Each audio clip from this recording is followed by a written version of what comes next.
Imagine a world where titans walked the earth, their heads nearly touching the clouds.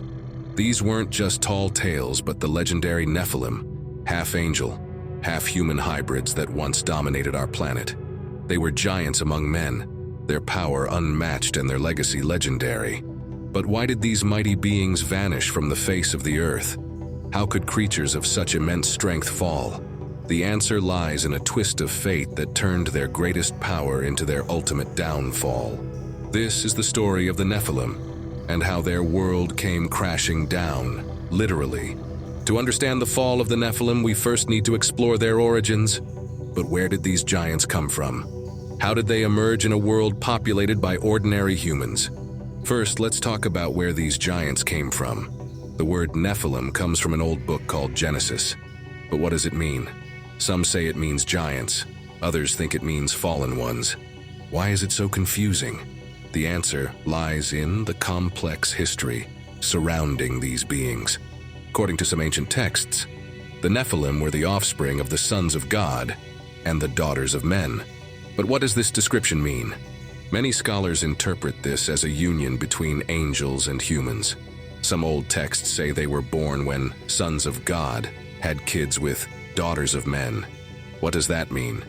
Many people think it means angels fell in love with the human women.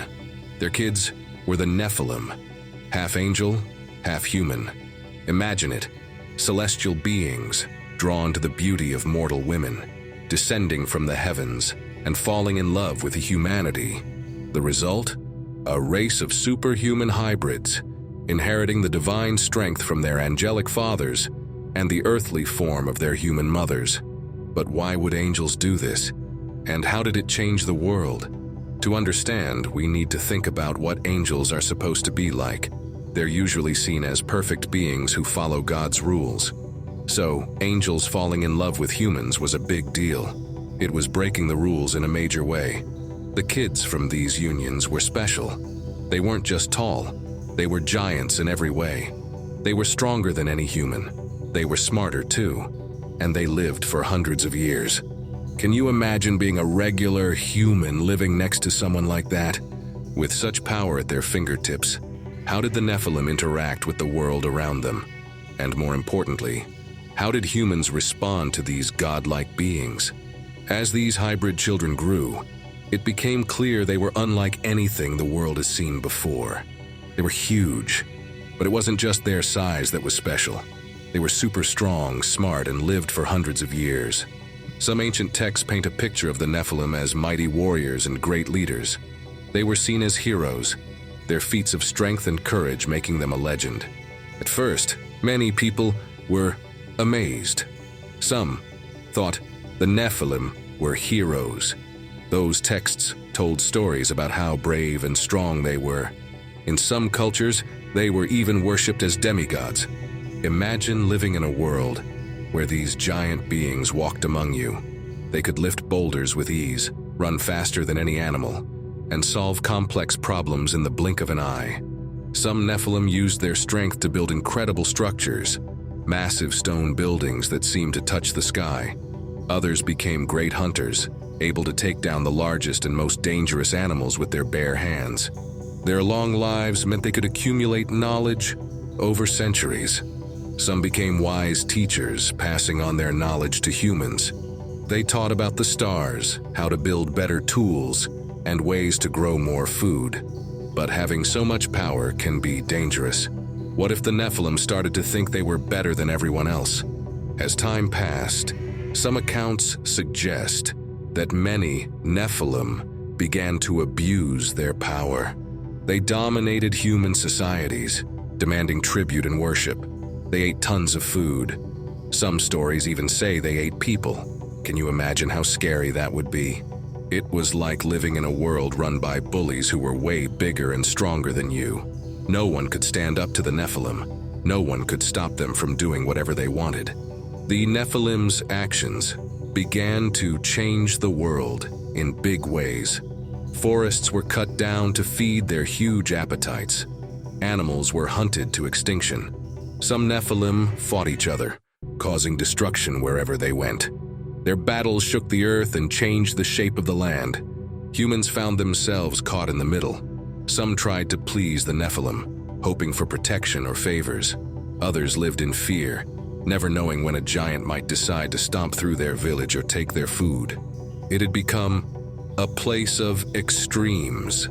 Extreme power, extreme fear, and extreme imbalance. But as we'll see, this imbalance couldn't last forever. Nature has a way of fixing things that are out of balance. But how? Now we get to the turning point of our story, the event that would spell misfortune for the mighty Nephilim. But what could threaten beings of such power? What could hurt such powerful beings? The answer came from the sky, not as angry angels, but as the biggest flood ever. Many old stories talk about this great flood. It wasn't just a little rain, it was water covering the whole world. But why a flood? How could water threaten beings that had conquered every earthly challenge? To understand this, we need to look at the symbolic and practical significance of the flood. In many cultures, water represents purification and renewal. Water washes things clean. The flood wasn't just a disaster. Many saw it as God's way of cleaning up a messy world. Imagine this: the sky opens up. Rain pours down harder than ever before. Rivers overflow. Seas rise. Slowly, the whole world starts to go underwater. For regular people, this was terrible. But for the Nephilim, it was about to become something far worse, an extinction event. But why? They were so strong. Couldn't they just swim? Couldn't they build big boats? The flood didn't happen all at once. It started with heavy rains that lasted for days, then weeks. At first, the Nephilim might have thought nothing of it. They were used to being stronger than any force of nature. But as the waters kept rising, even they began to worry. Some Nephilim probably tried to use their strength to fight the flood. Maybe they built huge dams or tried to dig channels to direct the water away. But the rain kept falling, and the waters kept rising. No matter how strong they were, they couldn't stop the rain or hold back the sea. As the lower lands flooded, both humans and Nephilim had to move to higher ground. Can you imagine the chaos? Giant Nephilim and scared humans all trying to reach the mountaintops? It must have been a sight to see. But even as they climbed higher, the Nephilim faced problems they'd never dealt with before. And that's where our story takes an ironic twist. Why was this event particularly destructive for the Nephilim? How could beings of such power be overwhelmed by mere water? How could such strong beings lose to water? The answer has to do with their huge bodies. Wow! We're halfway through our Bible adventure. But guess what? There's more to come. If you love these stories and want more of them, join our Christ Callings family. Just hit that subscribe button. Now, let's see what happens next in our tale. The trait that had made the Nephilim undefeatable on land, their enormous size, was about to become their greatest weakness. But how could something as fundamental as size spell their misfortune? Let's break it down. Firstly, big bodies need lots of air. The larger an organism, the more oxygen it needs to survive. Think about an elephant. It needs to breathe way more air than a mouse. The Nephilim were even bigger than elephants. The Nephilim, with their massive bodies, required huge amounts of oxygen. As water covered everything, there was less air to breathe. The giants ran out of air faster than smaller creatures, and because of this, oxygen became scarce. The giants found themselves gasping for air long before smaller organisms felt the effects. After breathing, the next thing that caused problem was moving inside the water. The Nephilim were strong on land. They could probably lift huge rocks or knock down trees easily. But in water, their big bodies made it hard to swim. They couldn't swim efficiently and couldn't move quickly to higher ground. Every movement was a struggle against their weight and the rising waters. To move inside the water, they needed energy. But bigger bodies burn energy faster. The Nephilim got tired quickly. This was bad in a world where food was hard to find. They needed to eat a lot to keep their strength up. But with everything underwater, where could they find food? Another big problem Nephilim faced was of heat loss. Water conducts heat away from the body much faster than air. This means water makes bodies cold faster than air does. The giants' big bodies lose heat quickly. This made them very cold, even in warm water. But surely, you might ask, couldn't the Nephilim simply wait out the flood? After all, they lived for a long time. But there's a problem. The Nephilim needed lots of food to live. This is where another aspect of how their big bodies worked against them. The Nephilim's great size meant they needed vast amounts of food to sustain themselves. In a flooded world where all the plants were submerged under the water, animals were dying out. Where would they find enough food to eat? The giants were simply too big to survive in this new watery world. As the waters rose, the Nephilim fought a battle they couldn't win. But why did they lose? Do you want to know what was going through their minds as their world disappeared beneath the waves?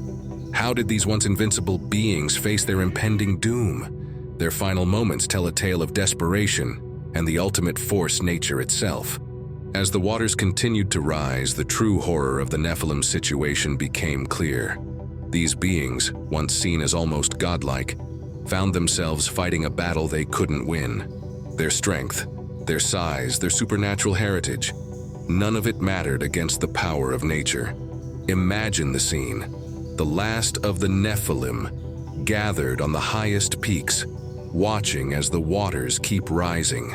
Maybe they yelled at the sky, mad at the God who gave them power, and now seemed to leave them. Or maybe they faced the end bravely, knowing that even the strongest must fall someday.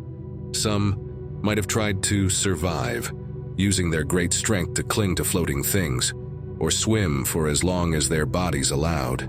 But in the end, being tired, hungry, and cold was too much, even for mighty giants. One by one, the Nephilim died in the flood. Their huge bodies, once a sign of their power, now pulled them down into the deep water. As the giants fell, a whole chapter of Earth's story came to an end. The flood had washed them away, leaving behind only legends and mysteries for future generations to ponder.